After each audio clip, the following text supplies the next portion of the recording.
moving on now, we got to talk about, music, the wholesome music that people of the right wing persuasion can enjoy.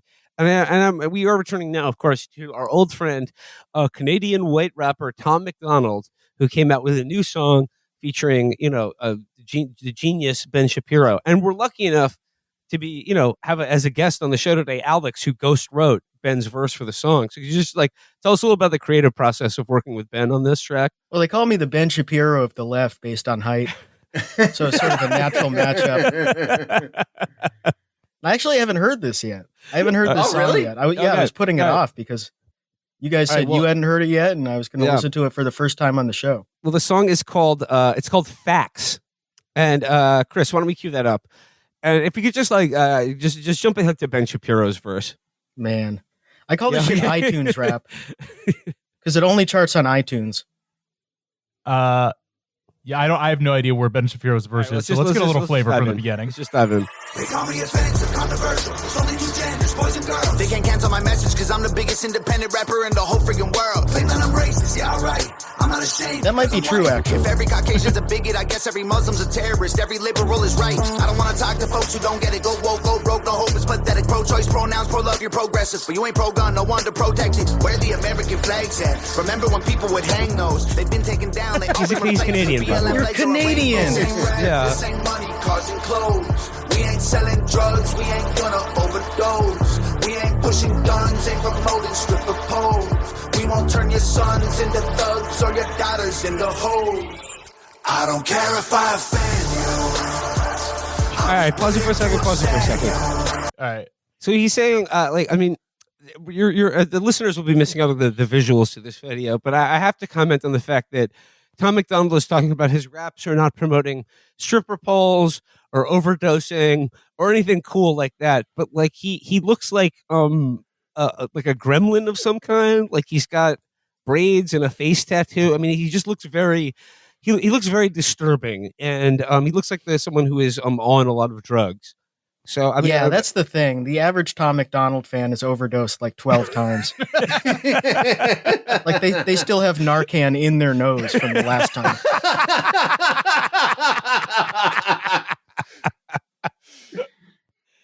He's got So I mean, and then Alex, we said, where did the American flags go? He's from Alberta. Why the fuck do you care where the American flags have gone? It's basically America. Yeah, I guess. If any province of Canada is America, it's that one. I guess. But Felix, how do you think that Tom's verse here compares to White Boy or some of his other singles? It's disappointing. I feel the same thing with Tom MacDonald that I felt with Alex Jones after Trump became president, where Alex Jones just became a boring Republican. He used to talk about funny stuff and do these great shows where he would wander to Bohemian Grove and they would ask him to leave. And then after Trump became president, he'd be like, Democrats hate the Trump tax bill because it will give small businesses more money. And it's like, okay, great. And I can't hear this anywhere else. But he felt like he won, and he kind of did, but it made him boring. Yeah, with Tom MacDonald, White Boy, the song where he goes into some sort of high school for adults and raps about understanding. That's in the video. Yeah, and then, if I was black, is awesome. He's I think it's his apology for White Boy. He's like, if I was black, everyone would yell at me. They would accuse me of committing felonies. And I don't know why he made that song. Then my favorite, They're Trying to Kill Me If I Leave My Home. Oh, I love that one. That one's awesome.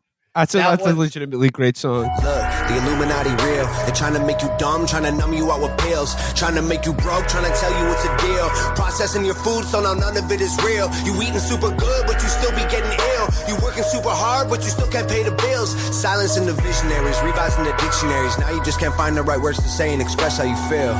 Target on my back, I think they're coming for my head. I know I recognize that then. I bet they wanna see me dead, and they're gonna kill me if I leave my room. And that's the best video, too. Well, but after he sort of figured out that conservatives are a reliable audience. iTunes rap, as Alex said, since like conservatives, because they're broadly older people, are the only people who still buy music on iTunes. iTunes gives a great insight into what old people are listening to, and it was a great business move for Tom MacDonald. But it's like a creative low point for him, I feel like. Well, I feel like it's interesting. Like I remember if I leave my house, they're going to kill me. It's a great song, but like after listening to Shapiro's verse, I have a profile of Tom MacDonald from Rolling Stone that came out in 2022, right around the time White Boy and If I Was Black was sort of becoming controversial, and in the piece, like they spend some time with Tom MacDonald. And they're going to kill me if I leave my house. He's a huge COVID paranoiac and like is like a stringent masker and sort of social distancing type of guy because his girlfriend has asthma or something, and he's against the vaccine, but he's like really, really, really strict about N95 masks, which I thought was an interesting detail. Yeah, him and Vladimir Putin, they're the world's two conservative COVID scolds. Now, before we get into Ben Shapiro's verse on this song, I just like to note that, Ben Shapiro has made a number of public statements declaring that rap music equals crap music. And, declared his because, he played violin since he was 7 years old or something. And based on that musical expertise, he has adjudicated that rap music is, in fact, not music. And Alex, I remember we had you on ages ago to talk about the sort of genre of conservative rap, and you made a point that like is obviously evident in this video, which is that like similar to the Daily Wire movie Lady Ballers, which is about any loser guy is still better than the best woman at basketball. I think someone like Ben Shapiro who hates rap music has a need to participate in it as a way of kind of like denigrating rap music to say that even I, the lamest person on earth, can do rap music better than black people. So it's that easy. And then there's no way to really dispute it because they point to iTunes and it says number 1 on iTunes because everyone's uncle bought it. You look on Spotify and it has 8,000 plays. But to them, that's enough. They say, well, I can rap as good as Lil Pump.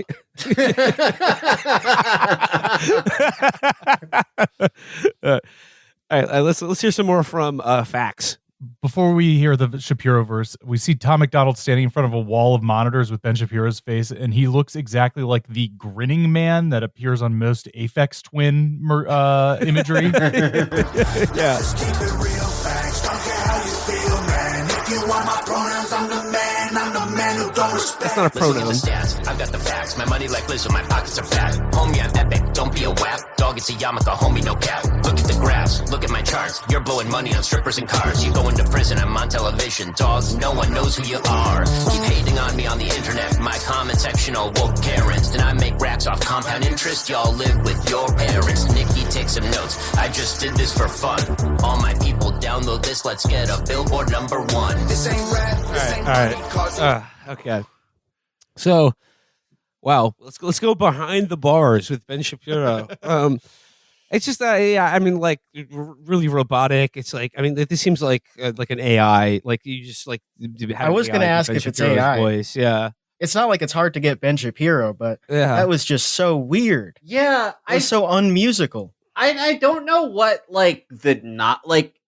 I feel like even for like Tom MacDonald fans, shouldn't we be past the novelty of like what a nerd is rapping? Like, is this 1998? What are we doing here?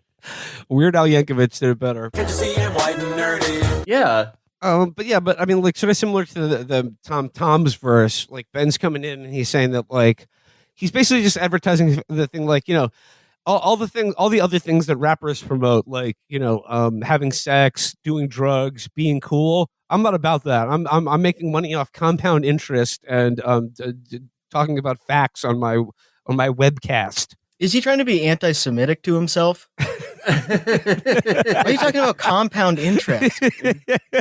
Why are you saying that? Don't say that. You're selling fence, I'm taking rent.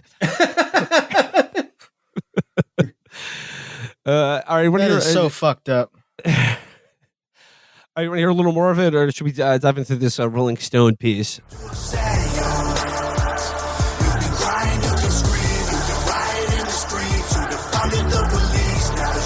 To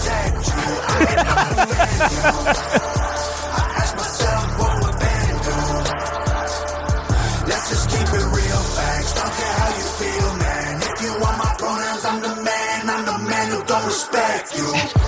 I love a pronoun joke where you just give your pronouns. It's cool to be the victim, well, I'ma be the man. You side. Oh, man. You just try to get attention, being triggered's all you have. All right, I don't think there's much more. All right, enough of this. My pronouns are he, him. Get used to it. Does that offend you?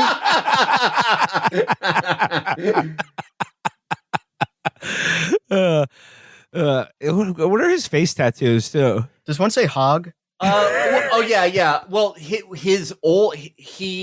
had this thing in like 2018 around the same time as White Boy and Dear Rappers, Hangover Gang, but then he got sober. So he still has Hangover Gang like tattooed across his face. Oh, it's like That's Wino awesome. Forever. Yeah. Like Johnny Depp's tattoo. Yeah. I just want to share a few details about Tom from this Rolling Stone article. It says here, perhaps you've seen the music video for White Boy, which currently has more than 22 million views on YouTube and made a minor celebrity of a carpenter turned pro wrestler turned rapper named Tom MacDonald.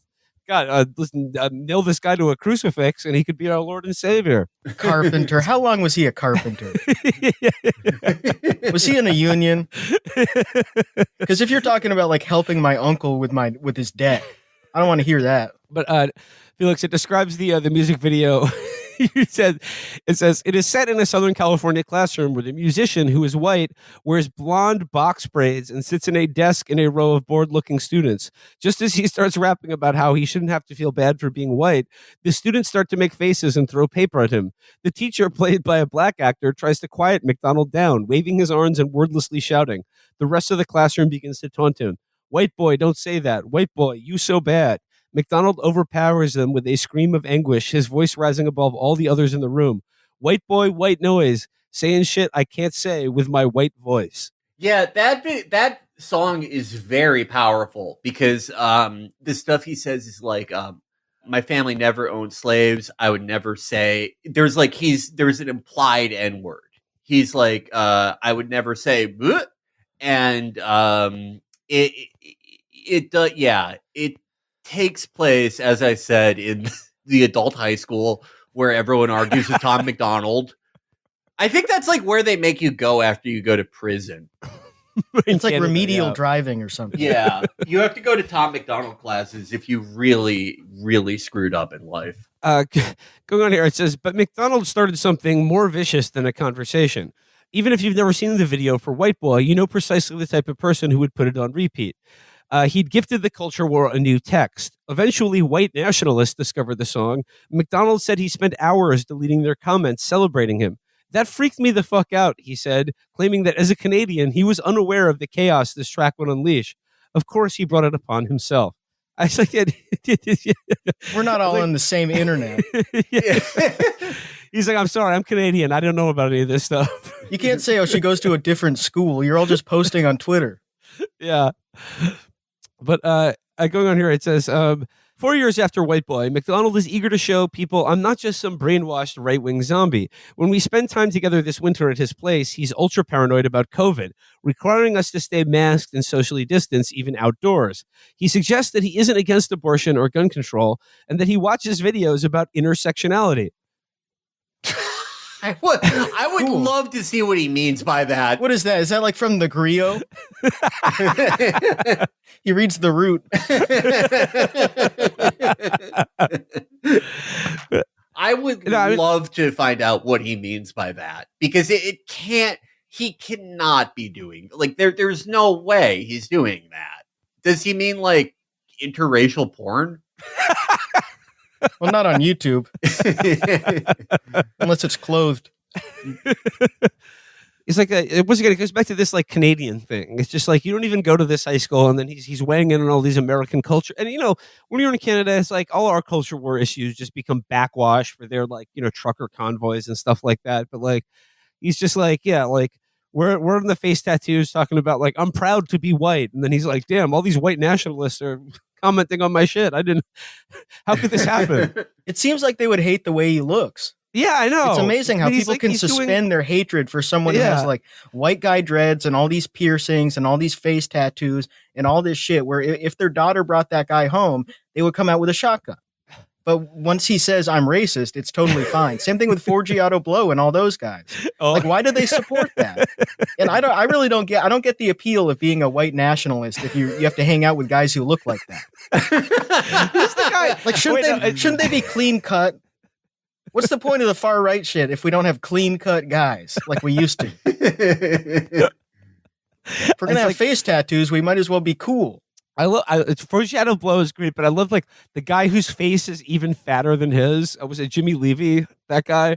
Yeah. The guy whose head is just his eyes are like closed because like his face has pushed his like cheeks and forehead together. Yeah, I love him and Jimmy Levy. 4G Auto Blow and Jimmy Levy. My favorite song they do is Target is Targeting Kids. That one's awesome. Whatever happened to that? They used to be so mad at the store. Oh my, yeah. No, it was like a new thing every week. I ran out of things, or they ran out of things that were like turning kids trans. But like, yeah, you know what they did with Target, like a similar thing to when people on Twitter will post like the Starbucks stock falling by like 0.7% and being like, look, the boycott's working. Yeah. I saw one of the worst things I've ever seen on Twitter. It was someone who works at McDonald's saying they cut my hours, but I'm glad because it means the boycott is working. God damn, man. That sucks so bad to see. Really, really bad. I mean, it's like, it's a double-edged sword, right? Like, it sucks to see, and it's embarrassing. That post where that girl was like, why do you think McDonald's is bringing pink shakes back? Because the boycott is working. It's embarrassing, but also the fact that like people that stupid are like they know about Palestine, that's a good sign. You know, those people. Yeah. Thank you, TikTok, I guess. Yeah. I mean, look, 20 years ago, those people did not know what anything was. People who would say that stuff. But now they, hey, their heart's in the right place. Yeah. When I was a teenager, if you knew about Palestine, you were weird. Yeah. Like, why do you know about that? Why do you know what Gaza is? But now it's normal. Continuing in the article, it says here, let me just okay. So MacDonald grew up in Edmonton, Alberta, a city of 1 million inhabitants in central Canada, where the average high in January is 20 degrees Fahrenheit. His dad was a contract negotiator for oil rigs. After high school, MacDonald worked in construction, specifically carpentry. When he wasn't building houses or on rigs, he performed in pro wrestling matches on pay-per-view wrestling against ex-WWF competitors and touring on Canada's professional circuit as all-star Tom MacDonald. Going on, it says here, Rockefeller, this is referring to his girlfriend, Nova Rockefeller. Rockefeller's fear of dying from COVID is so acute that at first I think there's no way I'll ever be able to meet MacDonald in real life. She tells me she still wipes down all her groceries and holds her breath to check her mail on her suburban street. She and MacDonald build elaborate sets in their garage, spare room, and backyard. One is a mental asylum complete with padded walls and fluorescent lighting. Another is an apocalypse bunker. There's a Mad Men-esque living room with a bear rug and roaring fireplace. For one video, he brought a vintage car that's still in the front yard. So actually, I kind of like this. He's like, all his music videos, he just films in his house. Yeah. That's pretty cool. Just like all the best stuff, he's DIY. What year was this? This is from 2022. Okay. I guess it was kind of reasonable to be that afraid of it. Yeah, I mean, COVID was still going on. If you just have asthma. At this point, I hope he's not still doing that. I hope he's not just destroying his career and just never leaving. Growing up, MacDonald's favorite wrestler to watch was Stone Cold Steve Austin, whose shtick included guzzling beers and occasionally beating the shit out of his boss, the then WWF chairman. But the anti-establishment wrestler also played the hero. MacDonald recalled the moment as a child bullied at school. He saw a match between Austin and The Undertaker, pro wrestling's terrifying undead zombie. Steve Austin came out and he was like this little 6-foot dude with a shaved head and like didn't have the pageantry, MacDonald recalls, unexpectedly starting to cry. As a child, that spoke to me. To see a person go up and fight in spite of the fact that they would probably lose. Steve Austin won that day. A few years later, he'd gut punch, aka stun, Trump himself during one of the future president's appearances promoting his show, The Apprentice.